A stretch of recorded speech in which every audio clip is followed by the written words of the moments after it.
앤드루라는 이 기독교 선교사인데요. 이분이 하나님은 절대로 패하지 않는다. 그분은 반대를 받고 공격을 당하고 저항에 부딪혔지만 그럼에도 불구하고 궁극적인 결과는 조금도 불확실하지 않다. 아마 잠언 21장 31절 읽다가 이 아마 좋은 인사이트를 얻은 것 같아요. 하나님은 절대 패하지 않는다. 무슨 말이죠? 그분은 전능자이기 때문에 그렇습니다. 육신의 몸을 입고 오신 예수 그리스도, 그분은 바리새인들과 율법학자들, 서기관들의 엄청난 반대를 받았습니다. 공격을 받았습니다. 심지어 십자가상에 있을 때 하나님의 아들이거든 그 십자가에서 너 자신부터 구원해보라 이렇게 조롱도 받습니다. 저항에 부딪힙니다. 그럼에도 불구하고 궁극적인 결과는 조금도 불확실하지 않다. 확실하다는 거죠. 우리는 하나님의 속성을 바로 이 안드루 형제의 고백에서 엿볼 수 있습니다. 패하지 않는 그분. 그래서 우리는 그분께 의지할 수가 있는 것입니다. 의지할 만한 존재이기 때문에 그렇습니다. 그래서 오늘 특별히 여호수아 1장 5절이 내 평생에 너를 능히 대적할 자가 없으리니 내가 모세와 함께 있었던 것 같이 너와 함께 있을 것임이라. 내가 너를 떠나지 아니하며 버리지 아니하리니. 특별히 아주 뛰어난 1인자 뒤에 숨어있는 2인자는 참 어렵습니다. 너무 나의 선임자가 모든 것을 잘해 놓으면 후임자가 그 자리 물려받기가 좀 쉽지 않습니다. 왜냐하면 너무 잘해도 티가 안 납니다. 앞에 있는 선임자가 너무 잘해놨기 때문에 네가 열심히 해도 자꾸 비교가 되는 거예요. 위대한 출애굽의 그 지도자 모세를 감히 이 여호수아가 따라갈 수가 없는 것이죠. 그런 마음이 인간적으로 들었던 것 같아요. 그래서 하나님께서 그것을 아시고 여호수아야, 네가 이제 2인자가 되어서 이 이스라엘 백성들 거역하고 불순종하고 그냥 조금만 여유를 두면 우상 숭배하고 금송아지를 만드는 이 백성들을 너에게 이제 부탁한다. 그래서 가나안 정복의 새 시대를 열어야 한다. 그런데 보니까 네 마음속에는 불안함이 있구나, 두려움이 있구나. 비교하지 마라. 비교의식은 좋은 것이 아니다. 나는 너만의 독특한 한 인생으로 만들었지 비교하라고 만든 것이 아니다. 너를 이 평생에 능히 너를 대적할 자 없을 거야. 놀라운 고백입니다. 이 고백이 오늘 저와 여러분의 심령 속에 깊이 박히시기를 축복합니다. 왜냐하면 내가 모세와 함께 있었던 것 같이, 이 말씀 우리에게 적용하면 어떻게 될까요? 내가 여호수아에게 함께 했던 것 같이 오늘 이 시간 예배를 드리고 있는 저와 여러분과 함께 있을 것이니 내가 너희들을 떠나지 아니할 것이고 버리지 아니할 것이라. 아멘이시죠? 이것이 임마누엘의 은혜입니다. 그래서 우리는 성경 66권을 볼 때 크게 성경을 보는 이 4가지 기둥을 붙잡아야 합니다. 첫째는 우리 기독교 예수 그리스도 육신이 되어 오신 이 땅에 오신 그분, 우리의 구세주, 바로 그분을 믿고 알고 살아가는 자들은 4가지 기둥을 늘 기억해야 합니다. 우리가 믿는 신앙 첫 번째는 창조신앙입니다. 그분은 창조주이십니다. 이 우주를 창조하셨습니다. 우리 인간을 창조하셨습니다. 그래서 그분은 하늘과 땅과 거기에 충만한 모든 것이 내 것이라고 스스로 선포하시는 것입니다. 그리고 두 번째는 임마누엘 신앙입니다. 어디를 가든지 내가 너희와 함께 하겠다는 이 신앙, 두 번째 신앙이 바로 여호수아에게 또다시 한번 들려주고 상기시켜주는 말씀입니다. 임마누엘, 여호와께서 너희와 함께 하실 것이라. 그리고 세 번째는 십자가의 신앙입니다. 이 십자가가 없다면 저와 여러분 신앙은 무용주물이 되어버릴 것입니다. 그분이 저와 여러분의 죄를 다 짊어지시고 친히 십자가에 달리셨다는 사실을 믿는 자들이 우리는 예배할 수 있는 것입니다. 믿는 자들이 그분께 감사의 찬양을 올려드릴 수 있는 것입니다. 그 십자가의 죽으심을 믿는 자들이 부활을 믿는 것입니다. 그래서 네 번째, 기둥 네 번째는 부활신앙입니다. 많은 분들이 십자가상에서 멈춰버려요. 신앙이 고난으로 끝나버린다고요. 우리 예수 그리스도는 십자가에서 죽으시고 3일 만에 부활하신 부활의 주님이신 줄 믿습니다.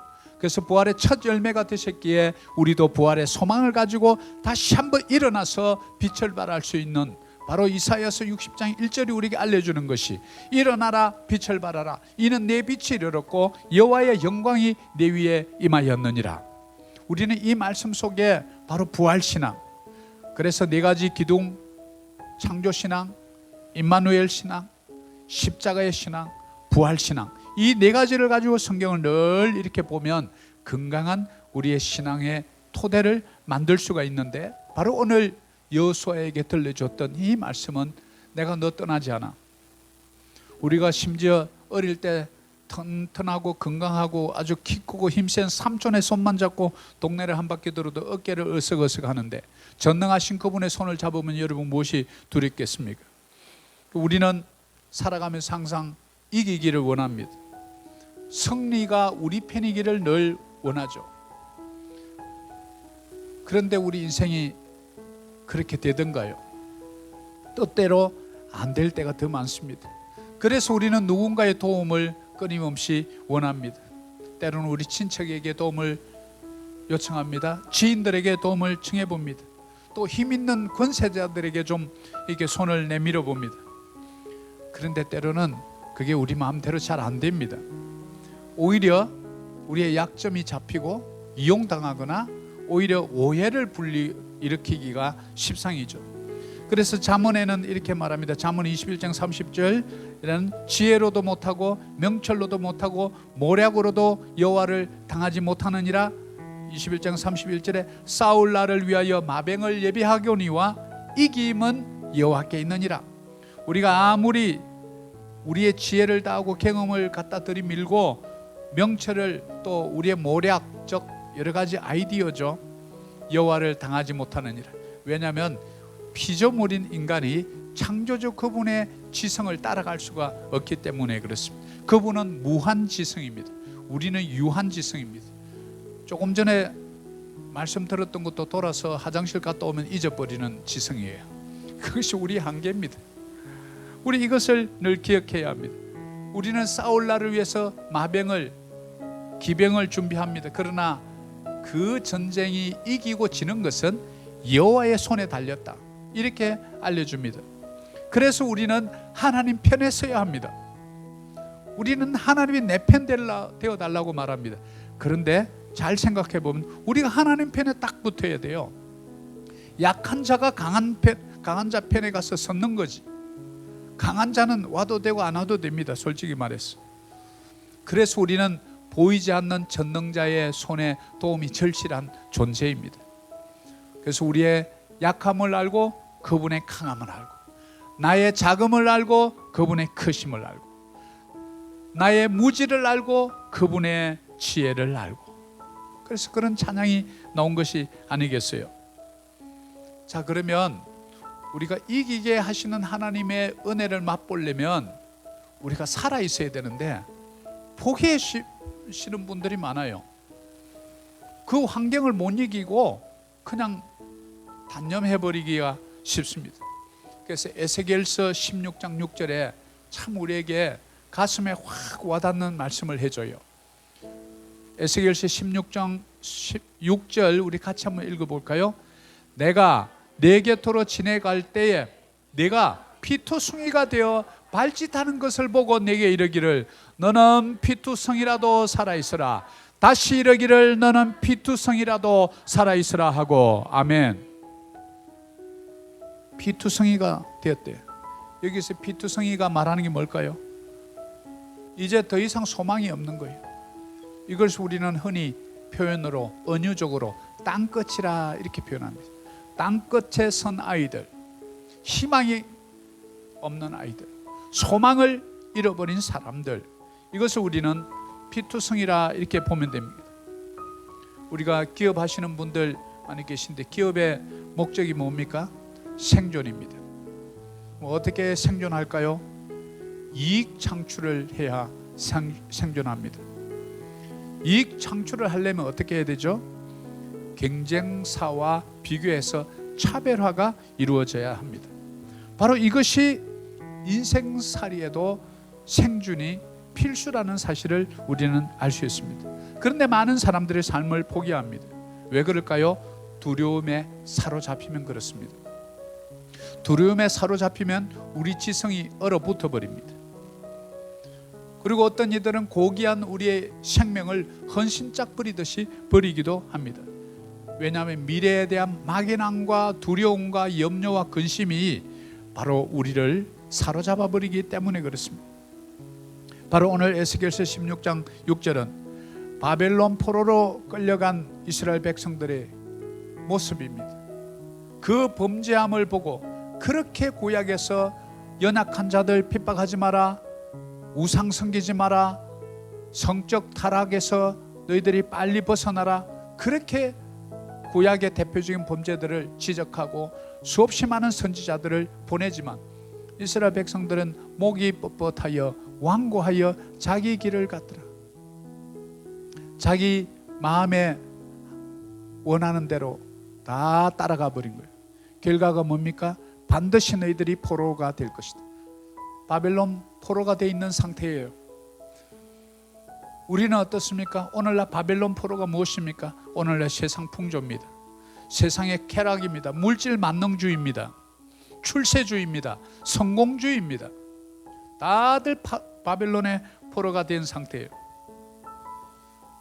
그런 바벨론 포로가 되어 있는 그들에게 하나님은 에스겔을 통해서 알려줍니다. 너희들이 지금은 피투성이라도 살아만 있어라. 70년 동안 버텨라. 70년이 이제 얼마 남지 않았다. 그러면 너희들이 70년 포로 생활을 끝나고 바벨론에서 너희들은 기환해서 저 겉으로 기다리는 시온산 예루살렘으로 돌아가게 될 것이야. 희망의 노래를 에스겔서를 통해서 선포해 줍니다. 어떤 이는 절망의 나락에서 소망을 끊어버립니다. 그러나 하나님의 세미한 음성을 듣습니다. 곧 70년이 곧 될 테니 너희들이 돌아갈 것이라. 이것이 무엇입니까? 이 세상 풍조, 우리를 지금 휩쓸어 가려는 사상, 이념 전쟁, 이 속에서 하나님에 대한 기억을 가지고 있는 저와 여러분들은 새로운 소망의 한 해 2022년도로 우리를 인도해 가실 줄 믿습니다. 피투성이 같은 그에게 하나님은 찾아오십니다. 피투성이가 하나님을 불렀던 게 아닙니다. 그러나 피투성이 같은 우리들에게 예수 그리스도 그분이 찾아옵니다. 발짓하는 것을 봤다는 거예요. 바둥바둥거리는 거죠. 너는 피투성이라는 단어가 지금 말씀에 3번이나 들어있어요. 우리의 심각한 상태를 이야기합니다. 너는 피투성이가 되어서 너는 피투성이라도 살아있으라. 너는 피투성이라도 살아있으라. 우리는 구약의 죄악의 결과는 늘 칼과 기근과 전염병과 지진, 자연재해가 뒤따라온다는 것을 우리는 늘 봅니다. 이것이 바로 무서운 재앙입니다. 그럼에도 불구하고 그들이 포로로 잡혀갔던 그 땅에서 귀환한다는 복음, 즉 기쁜 소식을 전해주죠. 그리고 참 아버지의 마음으로 바둥거리고 있는 그 자녀를 바라보는 아버지의 심정으로 말합니다. 피투성이라도 살아있으라. 에스겔 선지자를 통해서 하나님이 직접 이렇게 외친 거예요. 사랑하는 여러분, 여러분 주위에 가족들 중에 이렇게 바둥거리고 포기하고 싶고 두려움에 휩싸여 있는 분들이 있다면 이 말씀을 주십시오. 너는 피투성이라도 살아있으라. 저와 여러분 이 말씀을 오늘 들을 때 그런 작은 절망이 찾아왔다가 바로 이 말씀을 통해서 회복이 되어서 새로운 소망의 2022년도가 기다리고 있다는 사실을 깨닫고 다시 한번 피투성이라도 살아있는 역사가 우리 모두에게 있기를 소망합니다. 그리고 이제 그러면 피투성이라도 살아있는데 이기게 하시는 하나님의 첫 번째 은혜가 뭘까? 바로 사무엘하 5장 10절의 말씀입니다. 한번 같이 봅니다. 만군의 하나님 여호와께서 함께 계시니 다윗이 점점 강성하여 가니라. 첫 번째, 이기게 하시는 하나님의 은혜 첫 번째는 강성함입니다. 강하게 하신다. David went on and became great. 우리는 큰 거 좋아하고 위대한 거 좋아하죠. 킹 제임스 버전은 그렇게 점점 강성하여 가니라 이것을 became great. 여러분 점점 강성하는 역사가 있기를 소망합니다. 조건이 있어요. 여호와께서 함께 하시니, 함께 계시니. 그러면 우리가 강하게 되는 조건이 뭐예요? 여호와께서 함께 계신가. 그렇구나. 그분과 함께하면 내가 강해지는구나. 그분을 떠나면 내가 약해지는구나. 그분을 떠나면 내가 나락으로 그냥 거꾸로지는구나 하는 것을 알 수 있습니다. 저와 여러분 속에 전능자의 영 성령 하나님이 우리 속에 내주하고 계신 줄 믿습니다. 그런데 우리가 육신도 한 3일 금식하면 힘이 없잖아요. 우리도 맨날 욕먹는 말, 꾸중 듣는 말, 비교하는 말 막 이렇게 들으면 짜증이 나잖아요. 우리의 혼이 막 짜증이 나잖아요. 근데 우리 영도 한 달 말씀 한 번도 안 보고 찬양도 하나도 안 하고 예배도 아예 안 나와버리면 우리 영이 그냥 침묵하고 가만 말할 수 없는 탄식으로 groaning 내 속에서. 왜요? 말씀의 양식, 생명의 양식을 안 먹는 거예요. 우리가 여호와께서 함께 하셔서 점점 강하게 간다는 것은 내가 그분의 말씀 속에 거하는 거예요. 그러니까 그분의 말씀이 내 속에 거하고 내가 그 속에 있으면 너희가 무엇이든지 원하는 대로 구하라 그러면 이루리라. 그 말은 내 속에 말씀이 살아있다는 거예요. 말씀이 살아있는 것이 뭡니까? 오늘 교회 시대에, 오늘날 이 시대는 바로 여호와께서 함께 계신 증거인 줄 믿습니다. 12가지 말씀을 계속 외워서 눈을 감으면 그 말씀이 떠오르는 것, 여호와께서 함께 계시는 증거인 줄 믿습니다. 말씀의 역사입니다. 말씀의 역사가 있는 곳에 생명도 들어오고 강함의 역사가 드러난 줄 믿습니다. 그래서 오늘 그것을 우리에게 알려줍니다. 우주의 주인이신 그분이 우리와 함께하면 두려움이 없어집니다. 구약의 한 예를 들어볼까요? 다윗이라는 인물입니다. 다윗은 자기 장인 사울이 끊임없이 그를 죽이려고 합니다. 이 장인 어르신이 열등의식에 좀 사로잡혔던 것 같아요. 우리는 이 사울의 모습에서 그렇게 키도 크고 인물도 좋고 출중했던 사람으로 성경은 표현하고 있습니다. 그렇게 인물이 좋고 배경이 좋고 좋은 대학을 나오고 아주 뛰어나도 열등의식이라는 작은 것 하나에 딱 휩싸이니까 다윗은 만만이요 사울은 천천히라, 이 말 한마디에 그냥 이제 내 속에 열등의식이 그냥 일어나니까 평생을 그냥 자기 사위 죽이려고 쫓아다니다가 그냥 인생 끝났어요. 얼마나 불쌍한 인생인지 몰라요. 그럼에도 불구하고 그의 사위 다윗은 힘없는 자예요. 목동이었어요. 계속 도망만 다닙니다. 여러 번 죽일 기회도 있었습니다. 원수 갚을 순간도 있었어요. 그런데 끝까지 여호와께서 기름 부은 자를 내 손으로 어떻게 피를 묻히리요. 이 신앙이요 얼마나 멋진지 몰라요. 죽일 수 있는데도 죽이지 않은 자가 강한 자인 줄 믿습니다. 그래서 하나님께서 그를 강하게 본 거예요. 우리는 여기서 다윗의 강함을 볼 수 있습니다. 그 죽음의 문턱에서 항상 건지받습니다. 13년 동안 그렇게 고난의 광야를 쫓아다녀요. 그런데 안 죽습니다. 그 광야에서 다윗의 믿음의 그릇이 커집니다. 특별히 우리는 광야에서 하나님의 도움을 바로바로 느끼게 되는 곳입니다. 그분이 함께하는 것을 느낀 것이죠. 이뿐만 아닙니다. 오늘날 이 교회 시대에 살아가는 우리에게 여러분이 하나님의 뜻과 맞는 기도하면 하나님께서 강하게 여러분을 통해서 역사할 줄 믿습니다. 여러분이 사업할 때 무슨 일을 할 때 주님의 마음을 기쁘게 해드리고 싶어요.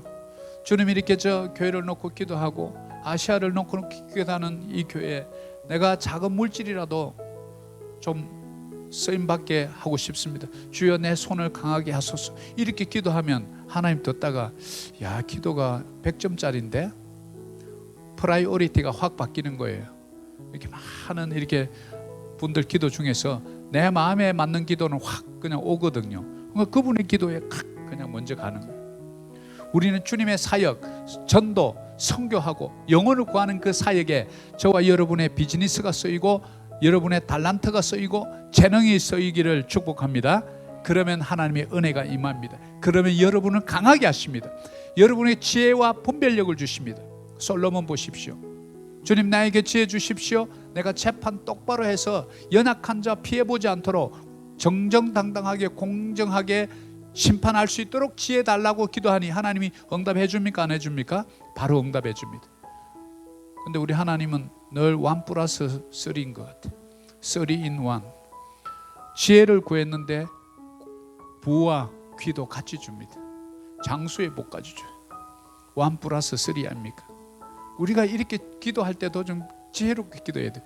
그분의 뜻에 맞는 기도, 그게 바로 응답받는 기도의 비밀인 줄 믿습니다. 아무리 기도를 오래 하고 산기도 가고 철야하고 이렇게 해도 그분의 기도가 하나님의 뜻에 맞지 않는 기도라면 그 기도는 하나님은 오랫동안 응답 안 하는 것이 우리는 성경을 통해서 알고 있어요. 그래서 우리는 여러분이 강하게 되어서 하나님의 뜻을 이루어 드리고자 한다면 하나님의 뜻에 맞는 기도가 바뀌는 그런 기회가 되었으면 좋겠습니다. 그것이 바로 첫 번째 승리의 비결, 은혜 누리는 비결입니다. 자, 두 번째입니다. 두 번째 이기게 하시는 하나님의 은혜는 복을 주시는 하나님입니다. 사무엘하 6장 11절입니다. 같이 한번 봉독합니다. 여호와의 개가 가드 사람 오벳 에돔의 집에 석 달을 있었는데 여호와께서 오벳 에돔과 그의 온 집에 복을 주시니라. 아멘. 저는 이렇게 성경을 보다가 참 이게 복에 대해서 얘기하는 곳이 참 많다라는 것을 저는 알게 되었습니다. 왜 그러냐면 우리 창세기 12장에 딱 보면 유대 민족의 기원인 아브라함을 부를 때 아브라함을 불러놓고 온통 그 아브라함을 향한 아버지의 마음은요, 복이에요. 그러면 첫 시작의 책인 창세기에서 나중에 요한계시록에도 보면 1장 3절에 보면 이 예언의 말씀을 읽는 자, 듣는 자, 그 가운데 기록한 것을 지키는 자는 복이 있나니 때가 가까움이라. 마지막 책 요한계시록 1장 3절에도 또 시작의 책 창세기 12장 1절, 2절, 3절에도 끊임없이 복에 대한 얘기를 한다는 것을 우리는 알 수 있습니다. 성경은 복의 책입니다. 우리에게 생명의 복을 주는 책인 줄 믿습니다. 그래서 이 복은 하나님의 선의라고 이렇게 말합니다. 선의라는 말은 영어로 굿윌입니다.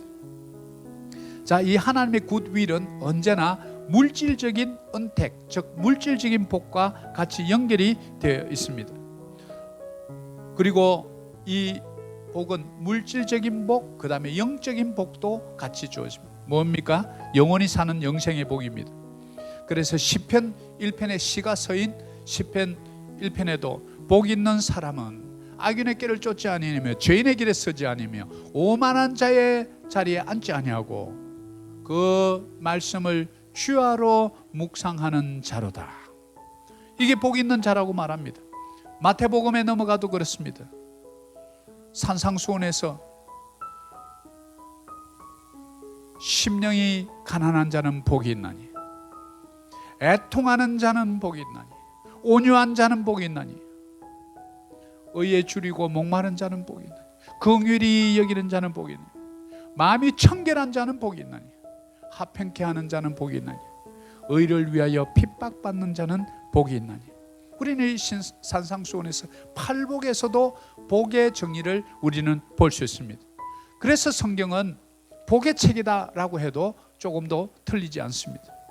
여러분이 영원한 생명의 복을 얻기를 원합니까? 성경 말씀으로 돌아가십시오. 물질의 복을 얻기를 원하십니까? 성경의 말씀으로 돌아가 보십시오. 우리 하나님은 물질 얻을 능을 주시지 물질을 주지 않습니다. 고기를 주지 않는다고요. 고기를 잡는 법을 하나님의 지혜서를 통해서 알려줍니다.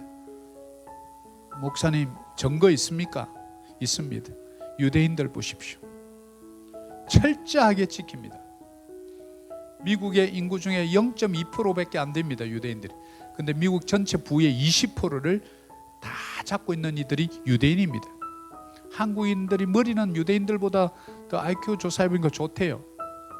근데 왜 유대인들이 더 그냥 미국에 꽉 잡고 있느냐?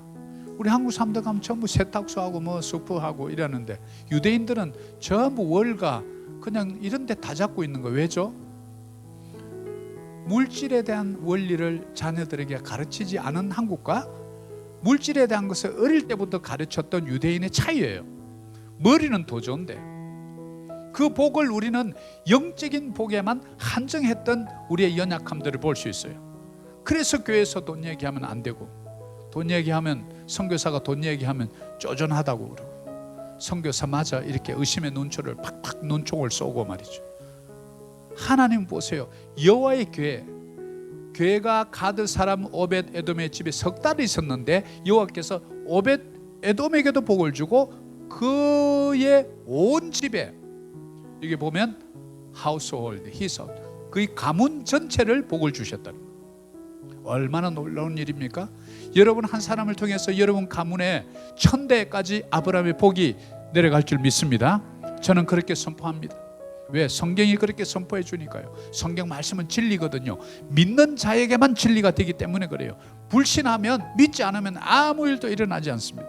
얼마나 놀라운 진리인지 모릅니다. 세 번째 복입니다. 사무엘하 7장 1절입니다. 같이 한번 봉독합니다. 여호와께서 주위에 모든 원수를 무찌르사 왕으로 궁에 평안히 살게 하신 때. 자, 세 번째는 평안입니다. 이기게 하시는 하나님의 은혜, 세 번째는 평안입니다.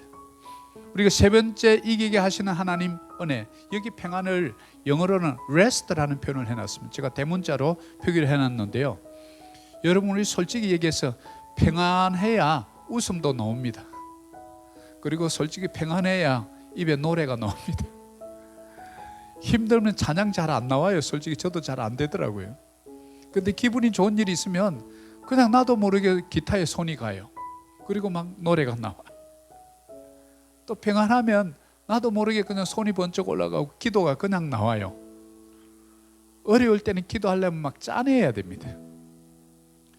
여러분 주위에 여러분이 괴롭히는 원수들, 대적들 뭘까요? 저와 여러분의 옛 습관들, 못된 옛 친구들,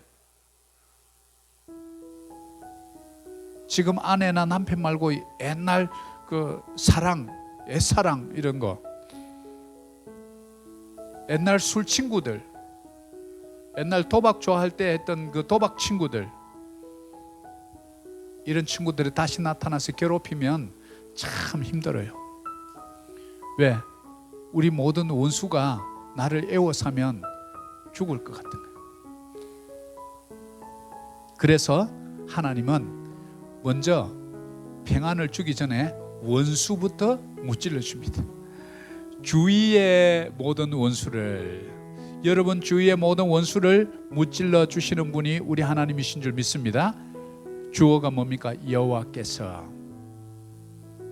우리의 모든 원수를 다 이렇게 제거해 주니까 평안이 오는 거예요. 다윗도 그랬습니다. 원수를 다 무찌르고 나서야 평안을 줍니다. 늘 쫓겨다녔고 블레셋과의 전쟁에서 늘 손에 피가 마를 시간이 없었어요. 그래서 그는 늘 평안이 없었고 쫓기고 또 긴장하고 두려움에 늘 떨어야 했습니다. 그런데 주위의 적을 다 원수를 무찌르고 나니까 궁에서 평안히 살게 되었다. 우리 십자가 예수님께서 죽으심 이후에 부활하시고 나서 제자들에게 나타나서 제자들에게 묻습니다. 첫 말씀입니다. 제자들은 부활이 뭔지도 잘 모를 때입니다. 이렇게 묻습니다. 평안하뇨? 평안을 묻습니다. 우리 하나님은 평안의 하나님이신 줄 믿습니다.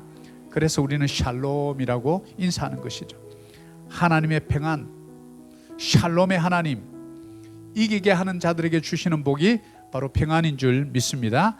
우리 평안이 여러분과 함께 하기를 축복합니다. 네 번째 은혜입니다. 네 번째 마지막 이기게 하시는 하나님의 은혜는 인도하심의 은혜입니다. 사무엘하 7장 6절을 같이 한번 읽습니다. 내가 이스라엘 자손을 애굽에서 인도하여 내던 날부터 오늘까지 집에 살지 아니하고 장막과 성막 안에서 다녔더니, 자, 이 말씀에 보면 인도하신 것을 알 수 있습니다. 애굽에서 포로되었던 그들을 인도하여 내던 날부터 늘 우리를 인도해 주십니다. 그래서 우리는 모르는 곳에 이렇게 가면 좋은 가이드를 만나면 행복한 여행이 됩니다. 그런데 인도자 잘못 만나면 뺑뺑 돌다가 고생만 하다가 추억은 하나도 없고 그 가이드에 대한 못된 가이드에 대한 추억만 갖고 돌아갑니다. 짜증납니다. 사실은 어떻게 보면 우리도 좋은 부모 만난 것이 얼마나 복인지 잘 몰라요. 부모도 다 부모가 아니더라고. 못된 부모들이 있더라고요. 보니까 어린 딸이 교회 간다고 말이죠. 옛날에 그 시골에 그 화장실 그 똥에다가 자기 딸을 막 빠뜨리는 부모도 내가 간증을 듣다가 깜짝 놀랐어요. 교회라고 다 좋은 교회가 아니라는 거예요. 거짓 교사들이 있는 교회가 있다는 거예요. 목회자라고 또 다 좋은 목회자가 아니에요. 국가의 지도자는 어떤가요? 이단 목사 만나면 교회가 그냥 행복하고 평안을 얻는 곳이 되어야 되는데 그냥 무너집니다. 가정도 마찬가지입니다. 아름다워야 되는 그 가정이 그냥 산산조각 나고 자녀들은 가슴에 그냥 못이 박힙니다. 그래서 우리는 날마다 말씀의 인도하심을 받아야 되는 줄 믿습니다. 우리 인생의 인도자 되신 그분 앞에 우리가 기도하는 이유입니다. 오늘도 나의 목자가 돼서 나를 푸른 초장으로 인도해 달라고 우리가 기도하는 것이죠. 쉴만한 물가로 인도해 달라고 기도하는 것입니다. 말씀의 지팡이와 기도의 막대기로 나를 지켜달라고 기도하는 것입니다. 바로 이것이 하나님의 인도입니다.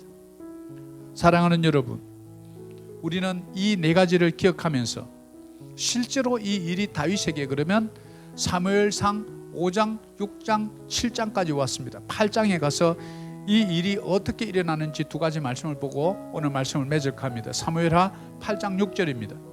같이 한번 봅니다.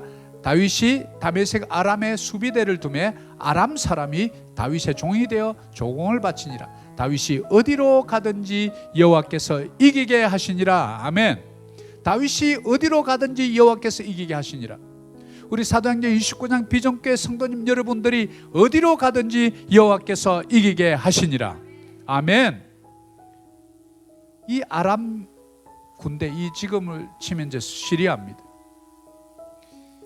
이들로부터 강했어요. 이 아람 군대가. 사람이 다윗에 뭐가 됐다고요?